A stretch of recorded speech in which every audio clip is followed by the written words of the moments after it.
So ayun mga idol, ating saksihan o panuorin yung isang batang nangawil.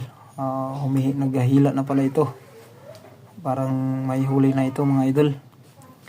Samahan nyo ako at panoorin natin kung anong isda yung nahuli niya. Galing mangawil yung bata na to mga idol. Parang tingin ko yung gamit niya yung tinatawag sa amin na subid-subid na may rintik mga idol. At maraming kawil yan mga idol. Ayan, tingnan natin kung anong isda yung nahuli ng bata na ito. Ayun. Ayun oh. Bilis ng ilaw. Parang sanay na sanay. Ayun oh. Anong isda kaya ito mga idol?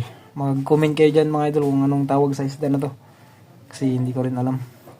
Ayun oh. Libre na pang ulam mo. Galing ng bata na to. Ayun oh. Sarap sigan.